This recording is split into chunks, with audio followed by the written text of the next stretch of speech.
A part of me doesn't really even want to have this conversation, but I think just for my own psyche, I need to do this.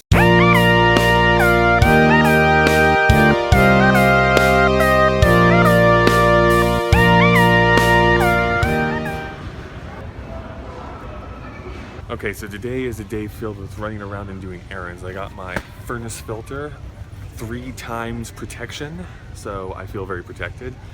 And Jen has decided we're going to do a bit of an installation project here later on today while we watch Braveheart. So, fun.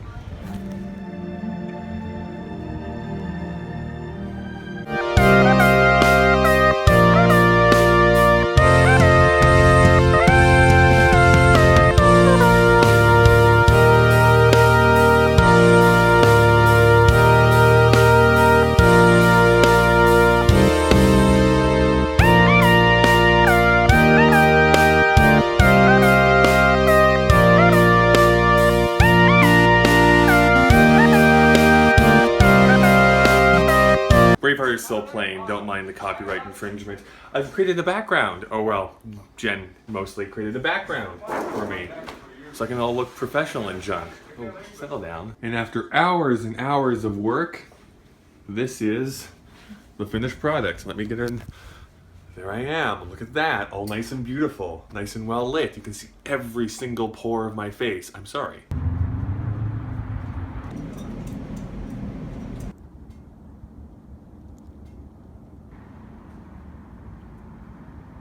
It's a gorgeous morning. I just worked out my frustrations at the gym, and today is a very, very important day because the United States is deciding perhaps the fate of the world. I mean, I'm hesitant a little bit because I don't want to overblow the situation. I think too often in politics, people throw out terms like, this is the end of the world, or there's going to be fire in the streets if this single person is elected.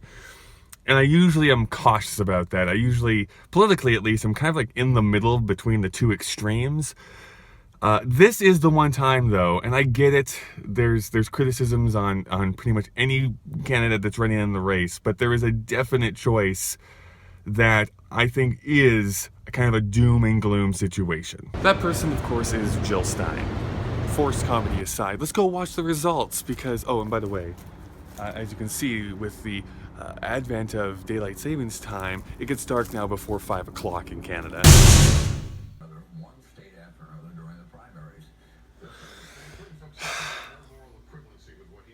I can't right now.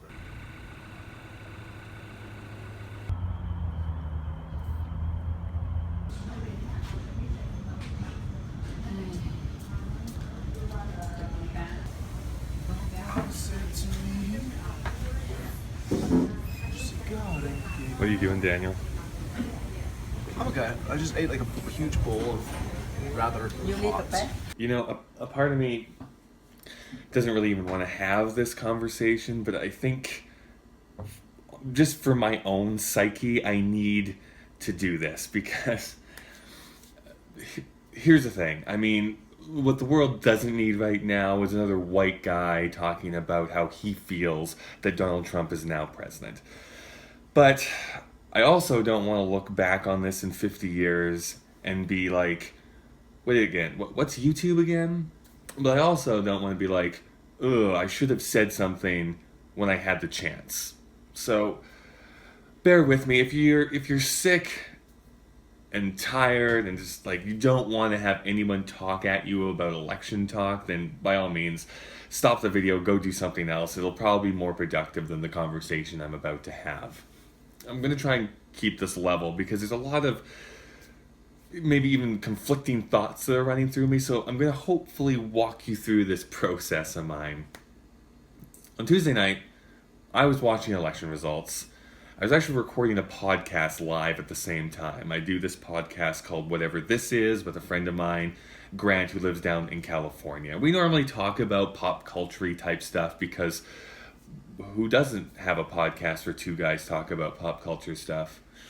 And I also was commenting on the election results that were coming in real time because I had it up on the television screen, and I became more and more and more depressed as time went on the point where I was kind of manic at the end of it because I just wasn't believing what was going on. And so that calls to me of how much I've been living in this kind of bubble over the last, few months, weeks, years probably. And I think lots of people do that. They live inside their bubbles. And this was a good turning point to show why it's important to go out and listen to other people's opinions and to understand where they're coming from. Because if you're only in this weird echo chamber of getting the same information thrown at you through Facebook and Twitter and the stuff that you choose to watch, then things like this can happen where you think certain things are a done deal when really they aren't. I want to be very plain. I think that there are legitimate reasons why people would want to vote for Donald Trump. I do not respect Donald Trump as a person, nor as a candidate, but I also do not think that it is justified to paint with this broad brush that those who have chosen to vote for him to be the leader of their country are all bigots and racists and sexists. I think that is very short-sighted. Believing that I just did a video on this last Thursday about don't just look at people and judge them by their cover. Like, you don't judge books like that, so don't judge people like that as well. I'm very eloquent, aren't I? So there's no reason to paint with that huge broad brush, nor do I think going at the other end, everyone who voted for Hillary is some social justice warrior hell-bent on having abortions every Sunday. Like, that's obviously ridiculous. You do it on Saturday. So doing that is crazy. So we have this entire situation where we have the leader of the free world as Donald Trump, even though he said some just entirely horrible things and racist things and homophobic things, who is now the president of the United States. And yes, I get it, for people who were very anti-Hillary, there are legitimate reasons to combat against her. I just think that when you are on the other side of someone that is inciting so much hatred, the kind of, and all pun intended, trumps that other person. Anyways, that's not what I want to talk about. Because really what I've been thinking about is seeing this huge divide in the southern neighbor to Canada. And I've been saying "and" a lot, but I've watched a couple movies here, mostly Mel Gibson movies, because I do this thing when I go and see a movie. I try and kind of rewatch some of the director's work. And Mel Gibson has definitely had his share of hardships in the past year, but his films are very, very much Christian infused. I rewatched Passion of the Christ, and I went and saw Hacksaw Ridge, and I see these movies where the driving point is that there can be all of this evil and hatred and darkness thrown at you, but you can choose to be light. Now, you may be Christian or not. I am not. I'm actually very much an atheist. But these movies kind of make me tear up because I see Christ going forward and trudging forward and being beaten and slashed, and skin is being ripped off of him, and still he's able to say that it's easy to love the people that love us, but it's hard to love the people that hate us. But that is the true measure of a man or of a person, of being able to love the people who show you nothing but contempt. It's hard to do. Hacksaw Ridge has this new movie that's out in theaters right now. Not a sponsor, but it shows this man who's this conscientious objector who's in the worst of any situation and still goes through his life and saves as many people as he possibly can without ever touching a gun. Because he upholds his belief in his Christian belief that he will not kill people. That he will not go against that commandment. And I think that's commendable.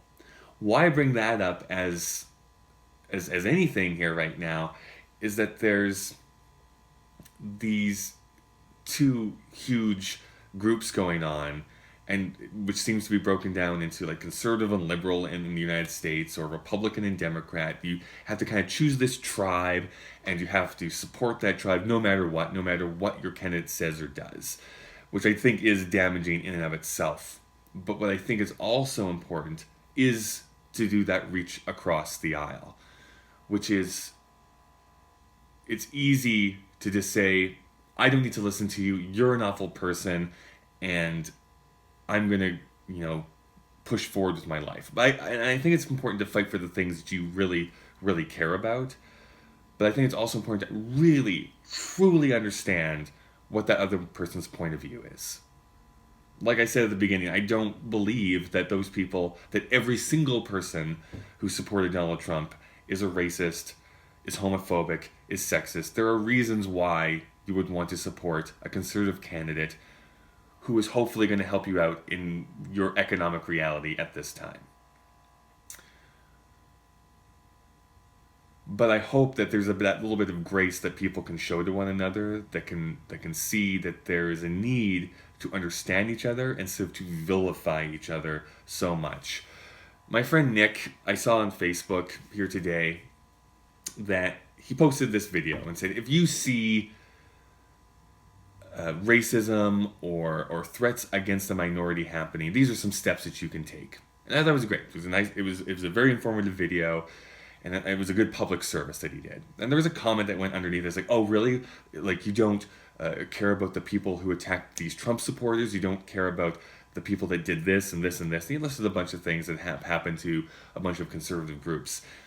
And I thought the easy thing to do there would be like to block, or just to jump back with hatred, or again, vilify the other person. But instead, he pointed out, this is a video that shows how to combat harassment. And you can use that whether it's someone's harassing a Trump supporter or harassing a minority. And he kind of left it at that. I'm paraphrasing, obviously. And the person responded back and said, oh, I can see that. Thank you so much for pointing that out. And I thought that this is the example. This is the shining example that you want to have. It was like this joyous moment that I had. It's like, yes, maybe we're not doomed at all. Maybe we can take these first few steps into the light together. I just really enjoyed that moment. There's a lot of fear that's out there that very, very dire consequences are going to happen based on the language that Donald Trump used, the people that he's thinking about putting into his cabinet, making it really hard for people in certain situations, like minorities, like certain sexualities. And I really hope that doesn't come to pass. I hope that people can see that we've made the right types of progress, and we can focus on the economy and have different points of view on how to run a country effectively, but that does not include taking rights away from people. I don't see how anyone can support taking rights away when really we should be looking at how to give rights to everybody. I really don't think that that's a crazy opinion, but what do I know? Anyways, I've been talking for way too long, probably, about this. Tuesday night left me very sad, but also very humbled at the same time, to recognize that obviously there is this great divide and a vast want and yearning for change. And change is not a bad thing. But I also hope that the people that I hold dear down in the United States, some of them minorities, some of them different sexualities than purely heteronormative, that this turns out okay for them, that we have this moment of panic, but that we all turn out okay. I'll see you again next week. I'm always here. I do post Monday and Thursday, and hopefully we can grow with this, and we can understand each other. I want to have a conversation. I don't ever want it to feel like I'm dictating to people, because I enjoy hearing stories. We're made of stories. And by telling each other our own backgrounds, our own upbringings, our own stories, we become a more empathetic species. So keep telling your stories.